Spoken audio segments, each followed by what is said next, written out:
Então vamos ver agora algumas classes de computadores que a gente tem atualmente. A primeira classe seria os dos computadores pessoais, os PCs, que são os tipos de computadores mais comuns que qualquer pessoa tem em casa. A gente consegue ter a melhor relação custo-benefício em relação ao desempenho que eles proporcionam, e o processador que eles usam é um processador com propósito geral, que ele serve para rodar uma grande variedade de aplicações, e a gente tem vários tipos de configurações para montar um. Ele hoje em dia tem grande poder computacional também, atende muito bem tarefas domésticas, tarefas aí do mercado, para quem trabalha com desenvolvimento, aplicações que manipulam imagem. E como exemplo a gente tem desktop, né, e os laptops, seriam nessa classificação de computadores pessoais. A outra classe que a gente tem são os servidores. Os servidores, eles têm as mesmas configurações com computadores pessoais, só que em maior porte. Normalmente a gente utiliza também gabinetes, são gabinetes maiores, e eles costumam ter uma placa-mãe que você consegue anexar mais de um tipo de processador de uso geral.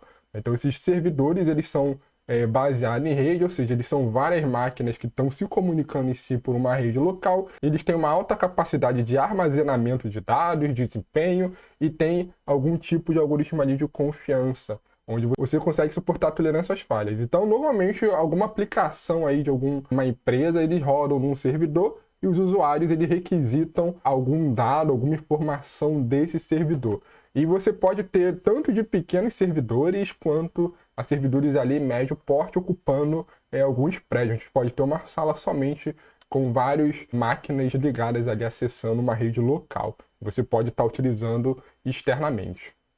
Outro tipo de classe de computador que a gente tem são os supercomputadores. Em supercomputadores a gente costuma ver uma configuração oferecendo aí milhares de cores de processamento para a gente utilizar nas nossas aplicações. E as aplicações que vão utilizar supercomputadores, normalmente elas são aplicações já paralelizadas, para usar tanto o máximo de cores de processadores de uso geral e também o máximo de cores de algum acelerador, como por exemplo uma GPU, né, uma placa de vídeo. E normalmente, quando a gente fala de computação de alto desempenho, que é uma área de pesquisa onde você tem alguma aplicação grande, você quer melhorar o desempenho dela através do uso de programação paralela, a gente sempre roda essas aplicações de HPC em um supercomputador. Então, com isso, ela possui uma grande capacidade e ela é algo que tem a maior aí fração no mercado em geral. Você conseguir manter um supercomputador, ele é muito caro. Ele é como se fosse realmente uma sala de um edifício somente com as máquinas interconectadas em rede, como a gente viu ali no servidor, mas só que com muita capacidade de processamento.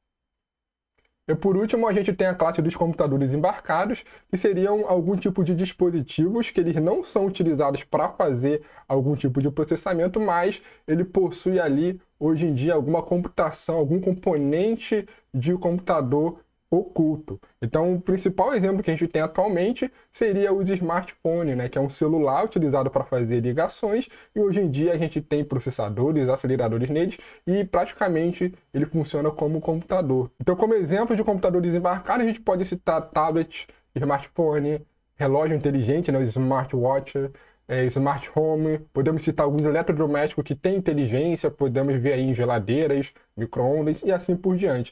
Essa é a classe que tem se tornado mais popular atualmente. E a grande característica que a gente tem com computadores embarcados, que ele tem altas restrições de potência, desempenho e de custo. Então, alguns tipos de dispositivos eles funcionam à bateria, então eles têm uma restrição de energia para usar. E, consequentemente, os processadores e aceleradores voltados para computadores embarcados, eles são focados para você ter menos consumo de energia, maior eficiência de energia em relação ao poder de processamento. Então, normalmente, nesses sistemas, a gente não se preocupa em obter o maior desempenho possível em si e utilizar a energia que ele dispõe da melhor forma possível.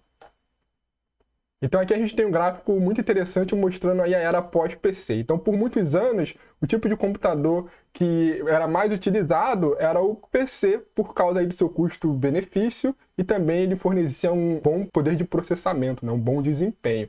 Então atualmente a gente tem agora uma grande variação. A gente vê aqui, né, de 2007 até os anos de 2018, como é que é a relação das classes de computadores. Então a gente vê que os smartphones eram abaixo ali dos 200 milhões por volta de 2008, e chegando aqui para 2018, né, esse gráfico não está atualizado com os anos atuais, A gente tem aqui que em 2018 ele teve um crescimento muito grande em relação às outras classes de computadores. A gente vê que o PC ainda costuma sendo utilizado, não teve muita variação de 2008 até aqui os anos de 2018, mas a gente vê que as pessoas têm adotado um outro tipo de computador, né? Os computadores embarcados vieram forte desde então. Outra relação que a gente vê o uso de celulares, não contabilizando os smartphones, então ali depois ali de 2003, era bem comum as pessoas utilizarem celular, e com a vinda do smartphone a gente vê essa queda enorme, né, dos celulares que não tem nenhum tipo de poder de processamento, não tem inteligência, e a gente vê essa troca. Reduziu o uso de celulares, mas aumentou o uso de smartphone. E tablet aqui embaixo, a gente vê que teve agora um crescimento e está se estabilizando. Isso mostra aí a vinda dos computadores embarcados, e quanto mais computadores e dispositivos embarcados vierem para o mercado, a gente tem aí o maior aumento da computação pervasiva. Dentro da classe de computadores embarcados, a gente tem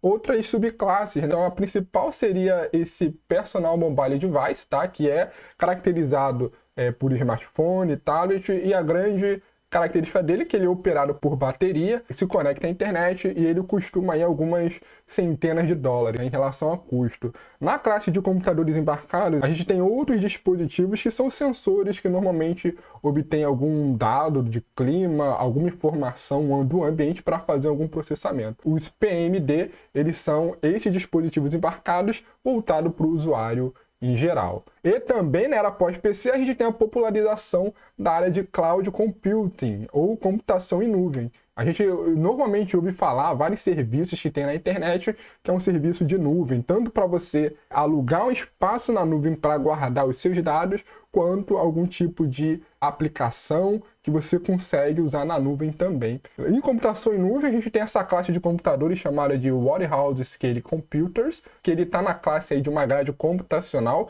que a gente vai ver mais para frente o que seria uma grade computacional, onde você tem vários servidores que estão localizados em diferentes cidades. E você enxerga esses servidores em diferentes locais geográficos como se fosse um sistema só. Você utiliza os serviços desses sistemas, mas você não sabe de fato qual é a máquina, qual que é o servidor que está atendendo a sua requisição ao utilizar esse serviço. E com a computação em nuvem, a gente tem um esquema de tarifação. O serviço que você usa na nuvem, você só paga aquilo que você usar. Diferente de como a gente tinha com os servidores, que para você ter um servidor, você paga pelo servidor completo, não somente uma parcela de computação que você usa desse servidor. Então, nos próximos slides a gente vai ver mais sobre isso, e o tipo de tarifação é você ter esse Software as a Service, esse SaaS, você pagar pelo software que você quer usar, não por todos os softwares que você tem instalado na máquina. E como a computação em nuvem você consegue usar como um servidor também,